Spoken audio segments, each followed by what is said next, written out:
Hello, hello. My name is Susan. My pronouns are she, her, hers, and you are watching Mad Knitting. I am coming to you from my home in Madison, Wisconsin, in early March in 2025. If you're a regular viewer, you may notice that this is a little bit of a different setup than I usually have. There's some reasons for that. But before I forget, you can also find me online as madtownmama on Ravelry and Bluesky. And on Instagram, I am madtown_mama. So the reason that this looks different today is that right now it's really gross outside. It's not cold, but it's very, very dark. It's gonna start raining any moment. We might get storms later. And even though it's a few hours until sunset, I had to put on a light like behind my phone, which is what I record on. So it's a little bit bright and harsh. It's one of those full spectrum lights that you can use for like, you know, for getting all your, what do you call it? Yeah, like vitamin D in the winter. And I have it on the lower setting, but it's still pretty bright, at least from where I'm sitting. But I think that's a little better than having the overhead lights on because they would be more yellow. And I didn't really have the option of filming in the dark because I have a lot of stuff to show you. So the reason I'm sitting on the floor in front of my couch, first of all, is that I have a whole lot of stuff to show you because this is not a typical episode. This is like a mini stash flash episode. I'm not going to show you all the yarn I have, but I have some things that I specifically wanted to feature and call out, plus projects that I've made out of some of these yarns. So I just like needed the space around me. Like if I backed up my phone camera, like you would see this pile of projects and this pile of yarn like on either side of me. The other thing is that here we are in March 2025 and it's been rough. You know, just when you think the news can't get worse, it gets worse. And I think we're in some hard times now, and I think we're headed for worse. That's not to be a doomsdayer. I'm just saying that's the reality. And it's got me very stressed and upset. And I've read that one way to help, like if you're in a moment of feeling very stressed and worried and anxious, and you're just kind of in this loop of that a good way to just try to break that cycle is to like sit on the ground, and also like go barefoot. I have socks on because it's too chilly for me to go barefoot, but so far it feels pretty good. Like I've got the support of this couch behind me, and I'm here to talk about yarn and knitting, so I'm already like calmer.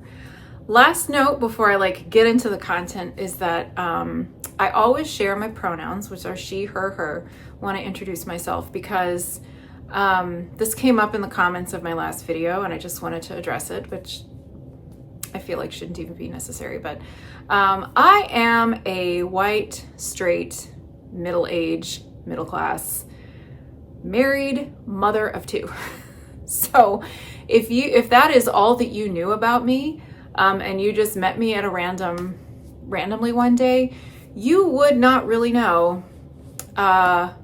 You could make assumptions in a lot of different directions about what I think about the world and what I think about other people in the world. And it's very important to me to make it very clear that I am here to support the LGBTQIA+ community, specifically and especially, I should say, trans and non-binary people. So when I announce my pronouns, it's in solidarity with that community, even though I am not like a member of it, just to show my support and my solidarity. And that's all. I think we're in a moment where you don't know who you're talking to sometimes. Like you don't know if you're around a person who's safe to be around. And trans people, especially right now, are under threat. They are being made vulnerable by the awful things that people in charge are doing. And I don't agree with that, and I am not okay with that. And so I'm just here to show my support.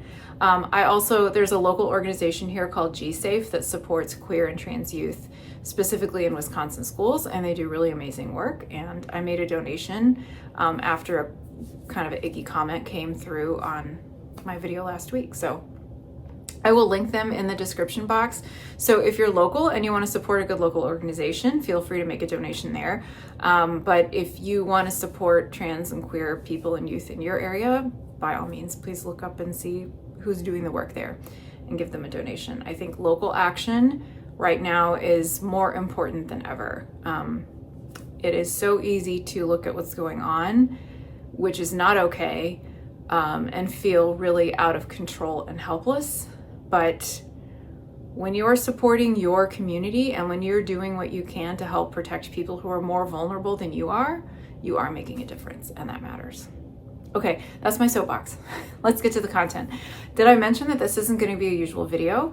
I am surrounded by yarn and projects because I want to talk about, I'm going to do a little stash flash today. So this is not my normal, here's what I finished, here's what I'm working on, here's what I'm reading.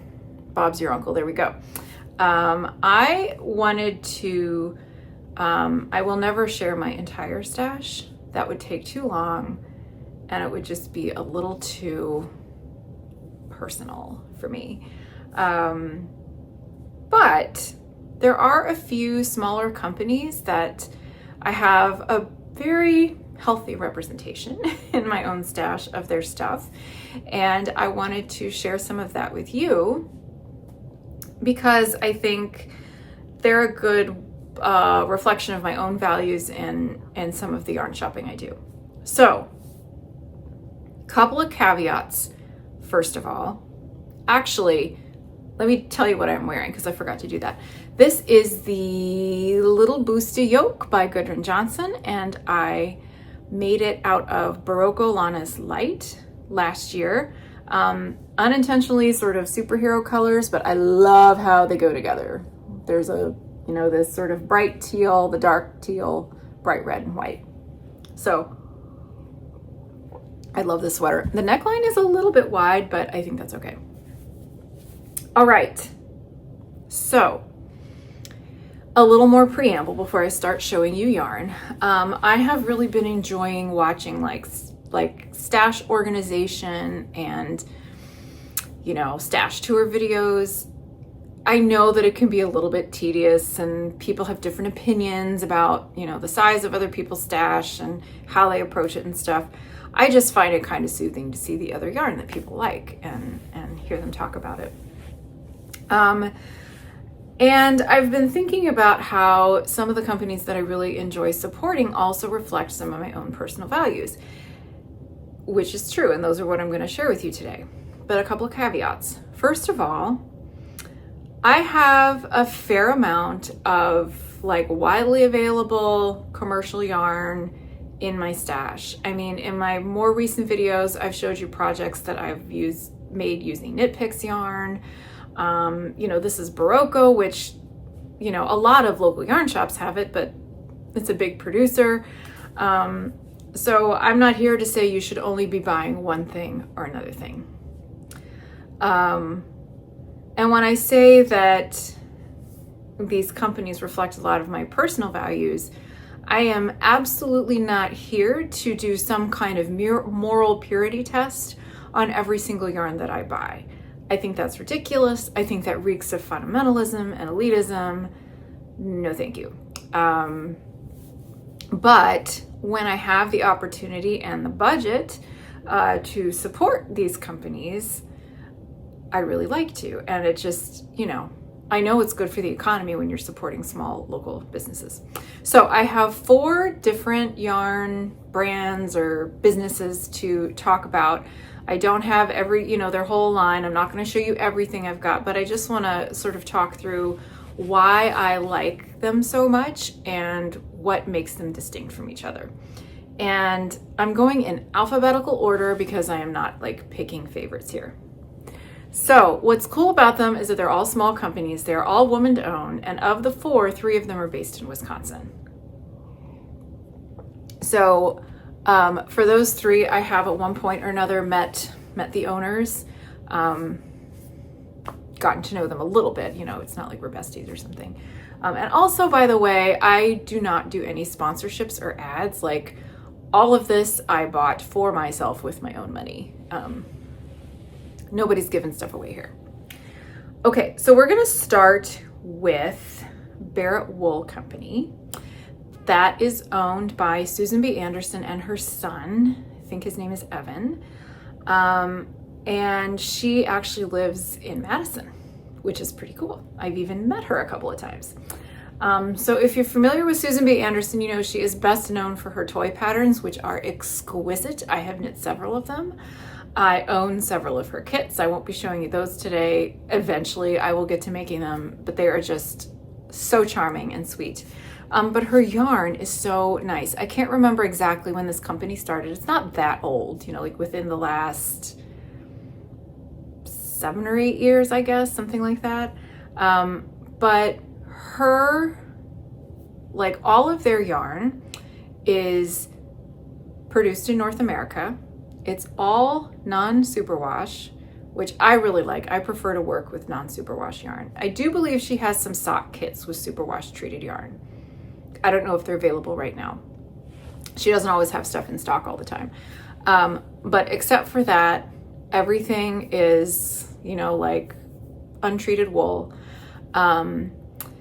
She has a couple of lines that are specifically produced completely within Wisconsin. So the wool, you know, the sheep are here, the wool, you know, it's all, what do you call it?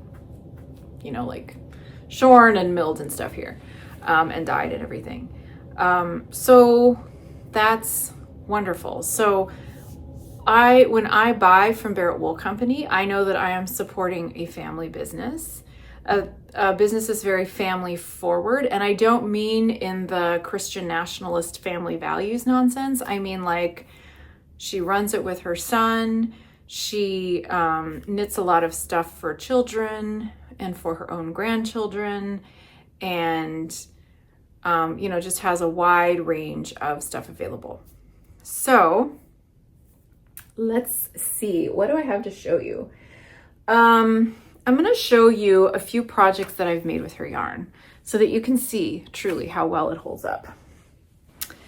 This is a sweater. And by the way, if I've showed these things on the channel before, some of them, probably some of the yarn too. So if I'm repeating myself from an older episode, that's just a testament to how much I like it, I guess. I hope you're not too bored. I mean, if you're watching a YouTube video about yarn and knitting, like, you're already kind of in this niche, right? So this is a sweater. I know I've showed this before. I feel like there's a lot of shadow happening because of the lighting situation. And the lighting is not really doing this justice. But this is called, the design is Sealbach by Thea Coleman. And it's made with the Wisconsin woolen spun worsted yarn. So this is completely made within Wisconsin. And this was supposed to be a test knit that I was way behind on finishing. But I remember that I finished this in 2019. So I finished this like 6 years ago. And I've worn it quite a lot, and it is barely, you can see just a little bit of fuzzing on the bottom of the sleeve. But this has held up absolutely beautifully. I don't find it itchy at all. It doesn't feel like merino wool. It's got a little more sort of bounce and interest. I don't know what kind of wool it is, like breed. But it is just wonderful. The yarn, I have enough to make a sweater in this color, which is called Stone. Oh man, it's like very shadowy. So it is like a kind of a medium grayish brown color. I think when I ordered it, I was hoping for something that was more gray than brown. Here's the label.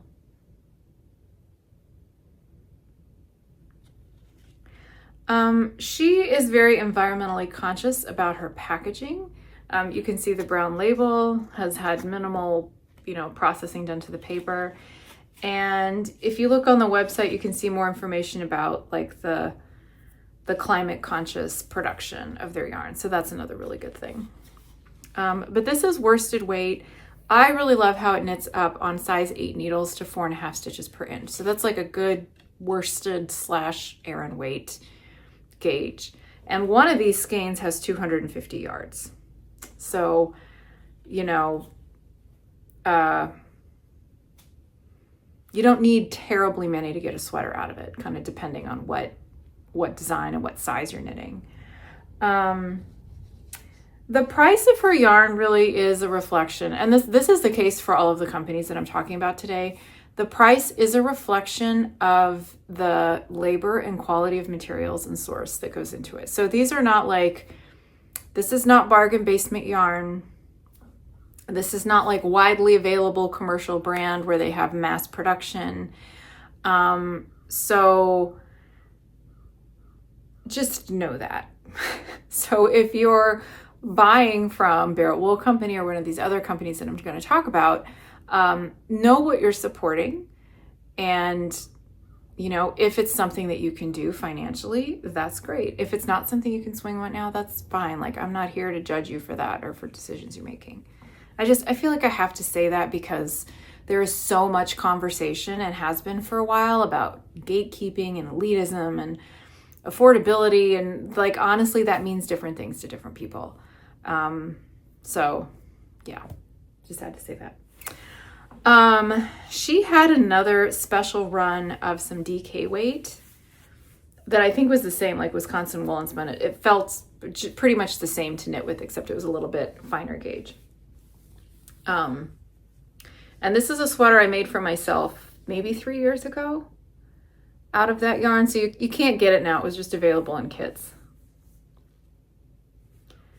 And I got 5 stitches to the inch on size 6 needles. So it was kind of like a light worsted weight for me, or heavy DK. I love this sweater. I wear it a lot. I get compliments when I wear it. And again, it's hardly pilled. You know, like it has worn really, really well.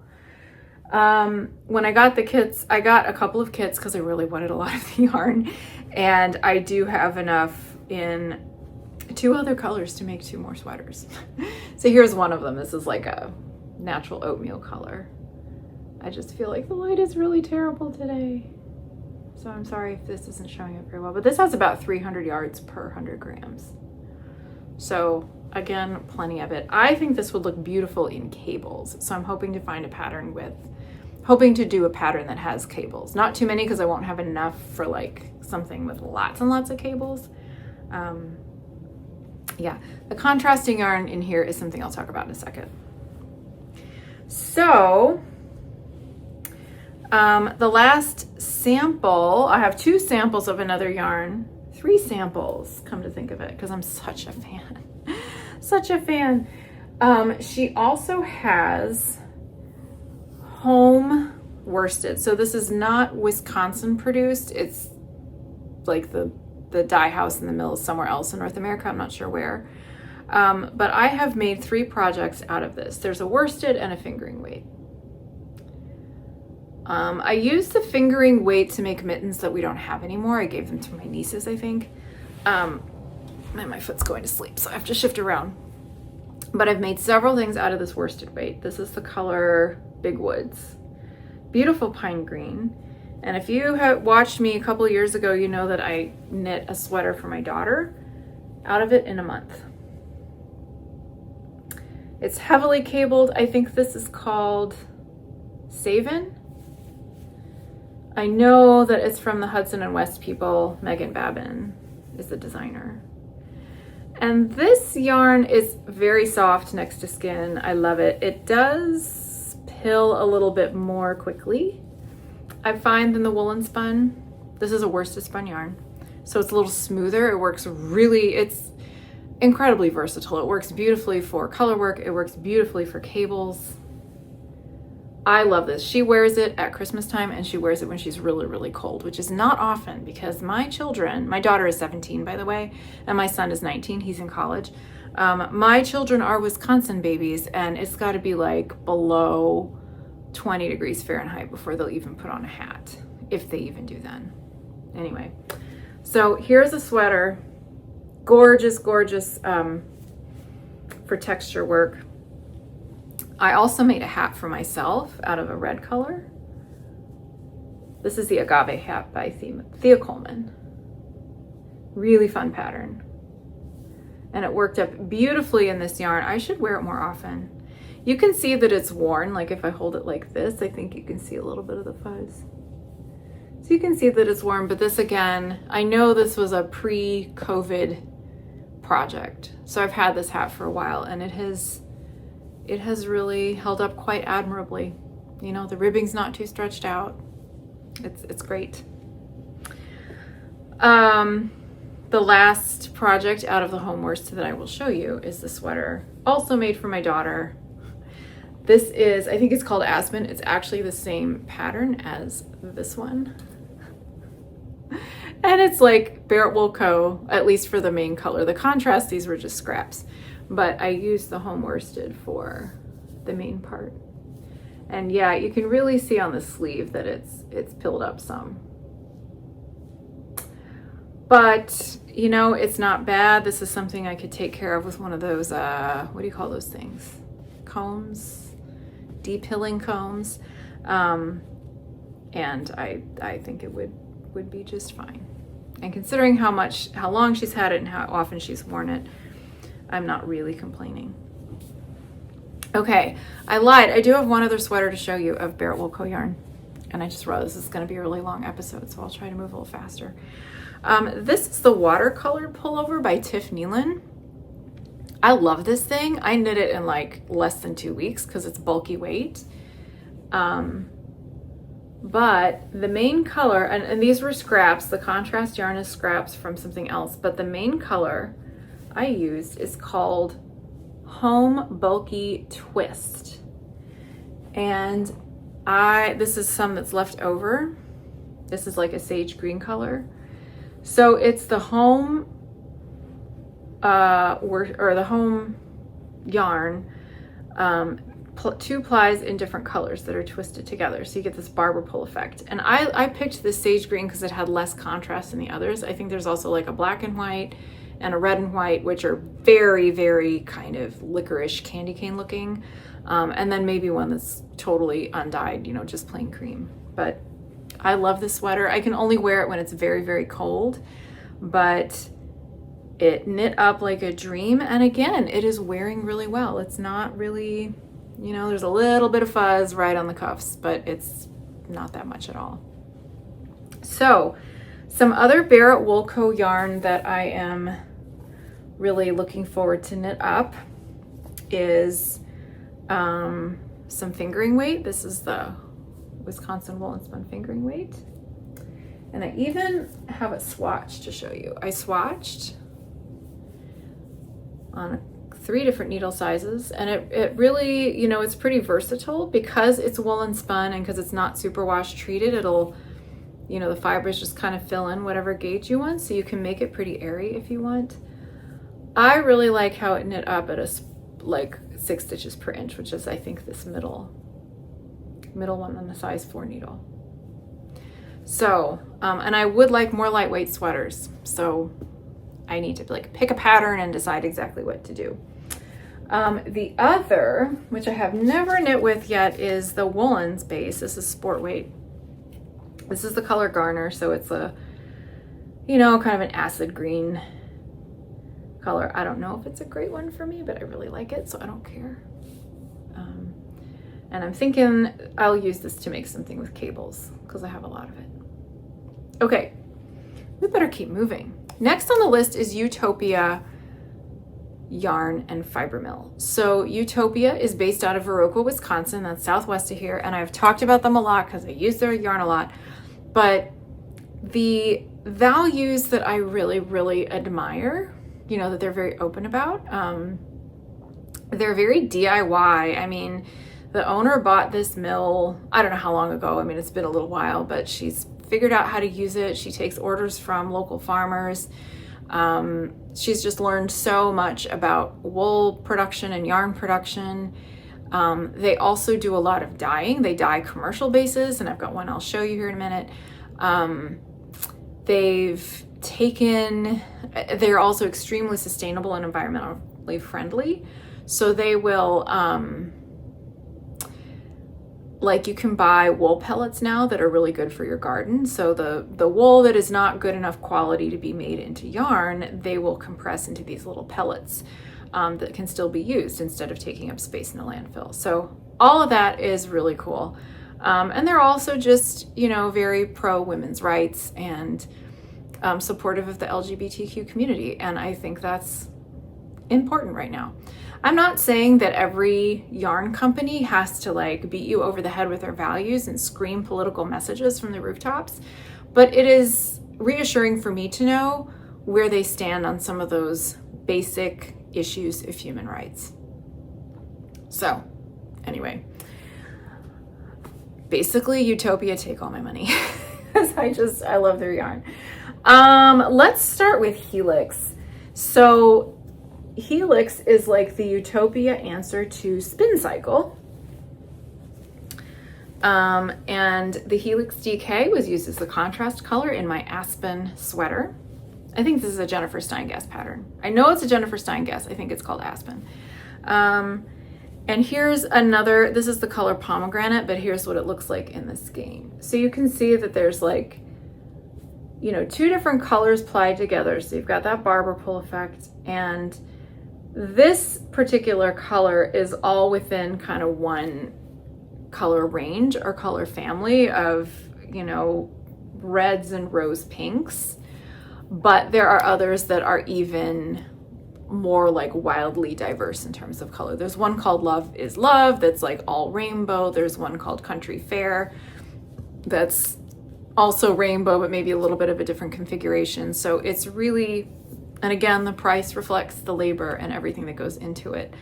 But it's not nearly as expensive as Spin Cycle, I can tell you that. So this is DK weight. It's 260 yards for 100 grams. So for most projects where you're using like a contrast color on a yoke or doing a color work hat or something, one of these will be plenty. So that's nice. If you were doing all over color work, it would be a different situation. But this is really quite a lot. They also have a fingering weight version, which I have one that I bought at their flagship store in Berroco. Been meaning to use it and I haven't yet. But it's just gorgeous. And it feels like the yarn that they mill just feels so good to knit with. Again, this is non-superwash and just really, really cool.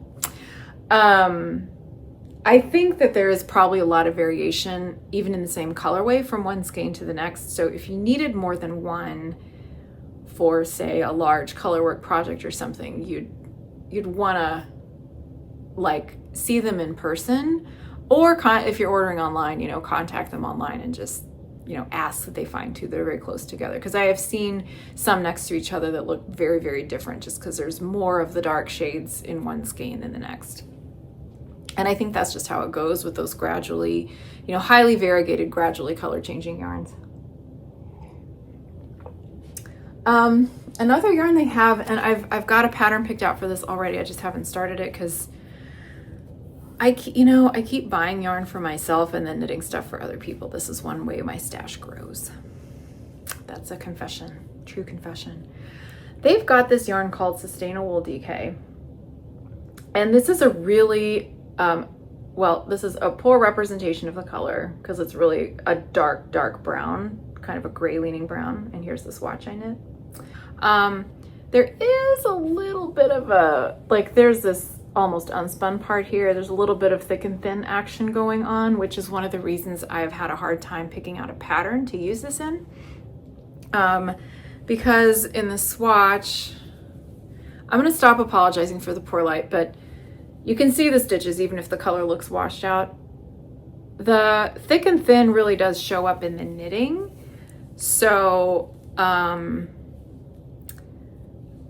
I had originally thought I might use this in color work. I don't think I would use it with cables just because that would just be a lot of different textures happening. But I think a very simple cardigan in plain stockinette will be just the ticket. And I have a pattern that I think will work with my gauge. So at some point I will get around to that and make it. Now, they also have a whole bunch of different commercial bases that they dye. One of them, sorry about the crinkling, is called BFF BFL. It's a DK weight, 100% blue-faced luster yarn. And what I have here is this gorgeous bright red. I mean, this is like perfect red, the perfect red in my opinion. I made a sweater for my daughter out of this when she was, let's see, that was like 8 years ago. So she was about 8 or 9 years old. She was 9 years old. We don't have it anymore. I sent it to my nieces, but I'll find a picture and insert it so you can see. But it was just so nice to knit with this yarn. It's not super wash treated, so you do need to hand wash it. And because the yarn is hand dyed, depending on the colors you get, you might want to alternate skeins. For this sweater, I did not, and it did not pool or look funny or, you know, show up where I joined the different skeins or anything. But I will confess I have at least one sweater quantity in a different color for myself, and I'm looking forward to knitting that up someday. They also have like some fuzzy, you know, like mohair silk bases and some superwash and stuff. I don't have any of those, but they also have a line of sock yarn called Wisco Sock. Used to be called something else, but turns out the name was like kind of problematic because it was called Kickapoo Sock, and Kickapoo, there's a valley, there's a river, there's a whole region, you know, geographic region in the state, but it's also an indigenous name for a place. And I think they felt like they couldn't feel right about keeping a yarn name after that when they weren't connected to that heritage. So now it's just called Wisco Sock. And here's a skein in a beautiful, it's called Fir, F-I-R. Beautiful green. Someday this will be a pair of socks for somebody. Here's a pair of socks I made for my daughter a couple years ago, and she wears them quite a bit. I have noticed when she needs to wear warm socks, these are often the first pair that she will pick out. I think this was a Rhinebeck color. You can see it's got a lot of fall colors. And it's, you know, as socks go, these have worn very well. They're still very soft. The color hasn't faded. And you know, they haven't lost their shape or anything. Don't tell her I sneaked into her room and took all of her sweaters and socks to show you. I don't know if she would be, well, I don't like snoop ever, but I just got the stuff and came out. And then of course, here is, like, you're probably sick of seeing this. This is the Kamala Namanon colorway that I bought at the Wisconsin Sheep and Wool Festival. And it's this beautiful bright purple. This is still the first sock. I'm about ready to start the toe decreases, I think. But it's that same Wisco sock base, and I love it. As with many hand-dyed yarns, some of these have more variation than others. Just kind of depends on the colorway. But I love it. So Ewetopia is another brand that I'm always happy when I purchase from them. The third one is Knitcircus. You've heard me talk about Knitcircus before. They're local to Madison. They used to have a brick and mortar shop. They shut that down to focus just on wholesale, and they've gone through a few changes, but their products are great. I love supporting Knitcircus because the original owner, who sold the company several years ago, I met her long ago. She is one of the coolest people I know. Her name is Jala. And when she sold the company, like, the new owner is just as great. And their employees I've known through, you know, just being a knitter and being around. And they've all been great. Right now it's a one-woman show. But they are, the thing that I love about Knitcircus, other than I love the quality of the products of all these places. Like, if they were selling shitty stuff, I wouldn't buy it, obviously. But they are very intentional and bold about their support of women's rights and of LGBTQ community, which, you know, their employees are. you know, like they're part of that community. It's not like, oh, I'm just an ally from the outside. Like they are part of that. So I am happy to support them. I kind of lost my mind when they did open their doors for the shop hop, not this past fall, but the one before, and I kind of fell down hard. But honestly, I don't regret it because I love their business model and the way they operate, and they're just great. Anyway, Knitcircus is known for having like a lot of really wildly variegated colorways, and they have like their own particular dyeing techniques for doing like socks in gradients. So they have gradients, and then they have self-striping gradients. So with, you know, each of the stripes will gradually go from one thing to the next. So for every other stripe, it might be going from like white to red, and then in between there might be a stripe that's going from blue to yellow, just for example. So again, the price reflects the labor. I cannot imagine how labor intensive it is to do dyeing like that. So they have those. They have this really cool watercolor speckling technique. So if you're into that, it's great. And if you like know how to use those wildly variegated yarns strategically, even better. They also have a lot of really beautiful semi-solid and tonal colors. And I have, you know, purchased both kinds for various things. So all of their bases are commercial. They have a bunch of different stuff. It's mostly fingering weight, but they have some DK and worsted as well. But I want to show you, let me show you some socks I have made with their yarn and a couple of hats I have made with their yarn, and then I'll show you the yarns. So this pair of socks has seen better days, but it's a really good example of that self-striping gradient I was telling you about. You can tell these are worn. In fact, you know, when I did the sock stash video, I might have showed this same pair, I don't remember, but they are really wearing quite thin on the bottom. But I've had these for at least 6 or 7 years, and I wear them a lot. So I am not surprised that they are wearing thin, and I'm surprised actually if they don't have holes already. I'm hard on my socks. I go for walks, I go running, you know, I'm biking around to get places. So they're in and out of shoes a lot, and they see a lot of wear. But this is a really good example of those self-striping. The other thing they do, I think I forgot to mention, is they, for the socks, they will do matching sock sets. So when you buy one, and you can get different amounts, small, medium, or large, there you get 2 yarn cakes already wound up that are identical. So you can have 2 matching socks without having to do any of the fussing or measuring or weighing yourself, which is pretty cool. I don't have any of their self-striping or sock sets to show you because all the ones that I have knit up.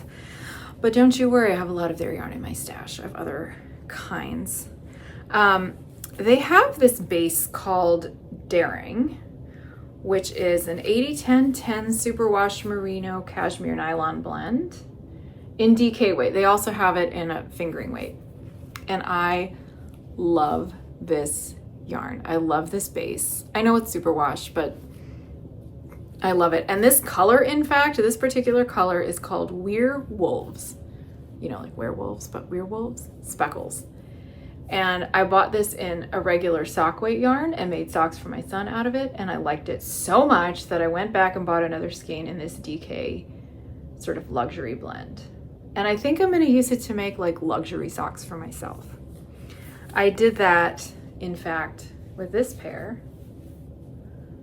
I don't remember the name of this, but it's a holiday themed color because it's all these different greens. These are very, very warm and very soft, and these are what I wear around the house on days when it's very cold outside. So they're thick enough, I don't really want to put them in shoes. I could put them in winter boots, I guess, if I needed to, but mostly these are just really, really nice house socks. And I've washed them in the machine. I always hang them up to dry, but I've just put them in the machine on the regular, you know, delicate cycle that we use. And they've not shrunk. you know, they're starting to show their fuzz a little bit, but it's not pilly. It's just sort of worn, happy and worn. So I'm really, if you want to treat yourself to a pair of luxury socks for wearing around the house on cold days, I do recommend their Daring DK. Now, that base also comes in fingering weight, and I have 3 different skeins to show you just because I like the color so much. Like, this is what happens. I think I got both of these on that shop hop day. So the fingering weight base is called Opulence, which is apt. I didn't get these because they go together. I'm just showing them both to you. This colorway is called One in Chameleon Speckle. I don't really know what that means, but it looks like a tropical forest to me. And it's very, very bright, and I love greens. So I'm not sure what this will be yet. We will see. This one is called Rainbow in the Dark Speckle. And I just really liked how it was a lot of grays and blacks with rainbow speckles. Again, I'm not sure what this will be. Maybe a hat, maybe a polka hat, which I have made loads of. And then the final skein from Knitcircus I will show you is this one called, well, this is they have a pure BFL fingering weight base. It's superwash. I will probably make socks out of these. It is an absolute riot of color. You may have noticed I don't wear an absolute riot of color, but I will do that in socks. And appropriately enough, this colorway is called The First Pride Was a Riot Speckle. So that's in reference to, you know, we have Pride Month in June and Pride parades, and the first Pride event in, oh no, I should have looked this up, know my history, 1970 something. I don't remember the year, I'm sorry. You know, the Stonewall riots, that was the first Pride event. And it was, maybe it's not even fair to call it a riot. It was an act of resistance. So anyway, this is a really good demonstration of how they use their colorway to express allyship, solidarity, and, you know, and their own place in the LGBT community. So I was happy to buy it, and I think I'll turn it into a pair of socks. Maybe for me, maybe for somebody special. I don't know who would appreciate that. We will see. So to segue into the last company that I wanted to talk about, I will show you this polka hat that I made. The outer layer is, oh no, sorry. I just wanted to show you one example of one of their gorgeous semi-solids. This is called Cranberry Sauce. And yeah, because of the glare, I don't know how well it's showing up, but it's this really gorgeous, like, yeah, cranberry color, kind of brownish maroon red that I love. I think I'm probably in autumn. Never had my colors done, but I love those moody fall colors. So I mentioned the polka hat. That's a pattern I've made many times over. And this is another example. This is one of them. And this is another example of one of those very nice semi-solids that you can get from Knitcircus. This might just be their Greatest of Ease sock base. I'm not sure. But for the lining, I used a beautiful mohair silk blend from the final company that I'm going to talk about, Republica Unicornia. That is the only one not based in Wisconsin, and I'm like buddies with Kathleen, the owner, online, but we've never actually met. The mohair silk that I used to line this polka hat is from Republica Unicornia.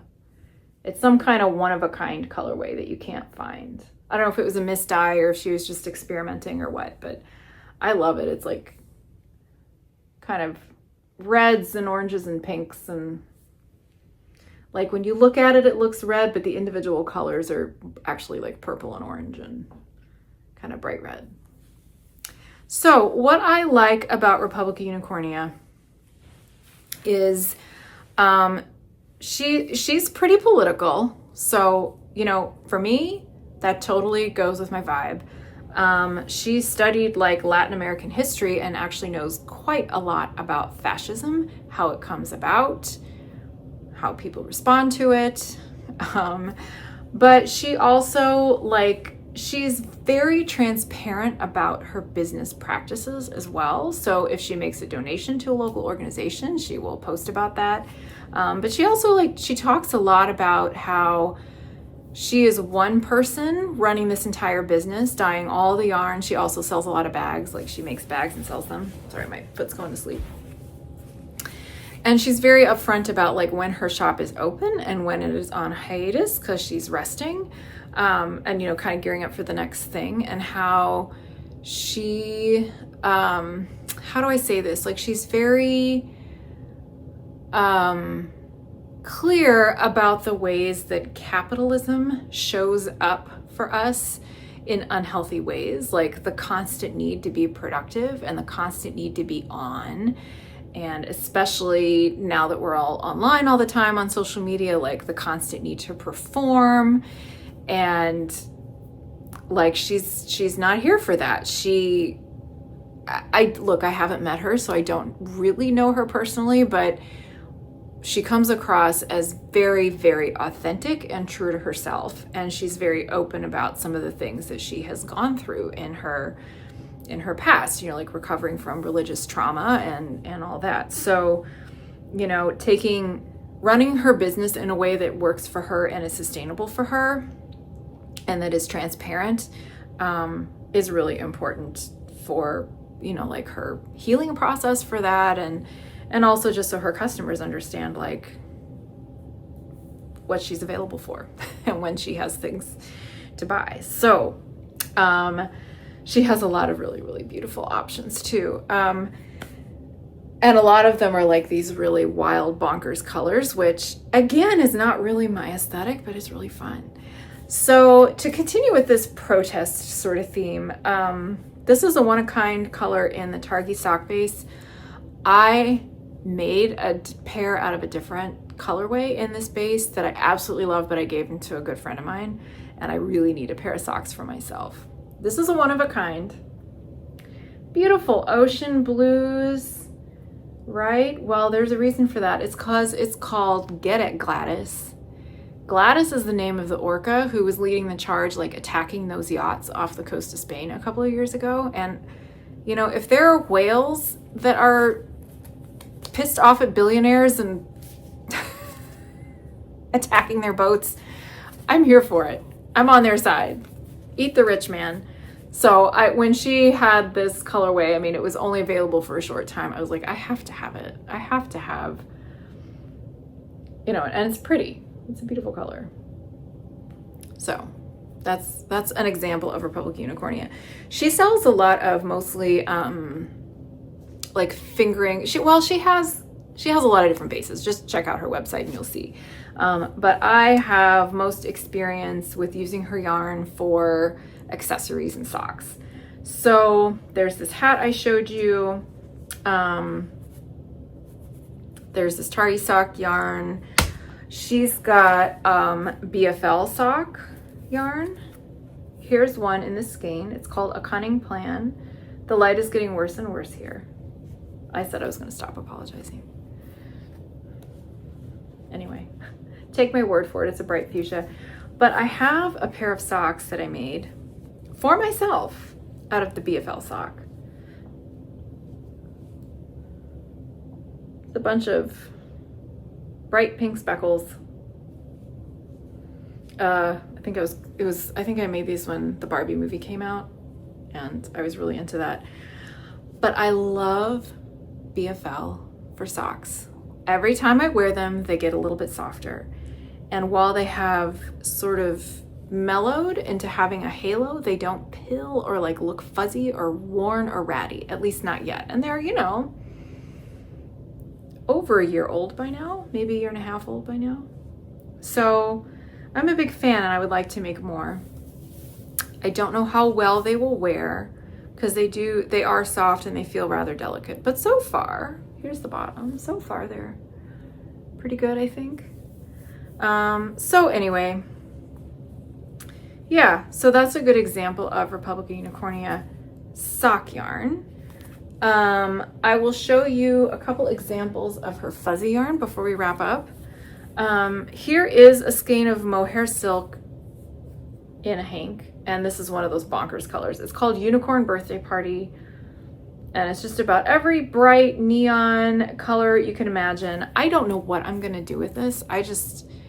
Maybe it was in the middle of winter and in a fit of, you know, being tired of gray, depressing days, I just thought, okay, I need color in my life. So maybe this will be the lining on another polka hat. Maybe I'll hold it with something else and stripe it into something. I don't know what to do with it. Maybe I could make it into mittens. That would be fun. But it's just really, really fun. Yeah. Every once in a while, I end up getting something like this, even though I tend to wear much more subdued things as a rule. And the last example I'll show you is some alpaca cashmere floof that I used, you may recall, to make this gorgeous eyelet triangle by Layla Raven. I love this. I wear it a lot. I wear it like a scarf. It's just the perfect like length and shape to wear like a scarf, you know, so it doesn't dangle down too far. It's not slipping off my shoulders and getting in the way. It looks very classy, like under a jacket, like a denim jacket or with jeans. So I'm really, I love it. I love it. So, whew, I've been talking for over 50 minutes. Yeah, that's what I have to show you today. I've got all kinds of yarn in my stash. Like I said, I've got plenty of plain old commercial bases. I know I did a flash video once where I showed you some of the stuff that I had gotten at wool festivals. But I just wanted to get on here. It seemed like the right kind of time to talk about, you know, the kinds of businesses I like to support and why. So moving forward, you know, if you're in a position to be buying yarn and craft supplies, and if you are in a place where you are thinking carefully about who you are supporting and where you're putting your money toward, you know, they're businesses, they're not charities. Like I said at the beginning, I wouldn't be buying their yarn if I didn't like it, but it just so happens that it's a twofer. I love their yarn and their products. And I also happen to really appreciate their values and ethics and their integrity as businesses. So yeah, so I will have links to everything below this video, but check out Barrett Wool Company, Ewetopia Yarn and Fiber Mill, Knitcircus Yarns, and Republica Unicornia if you haven't already. And yeah, I will see you next time.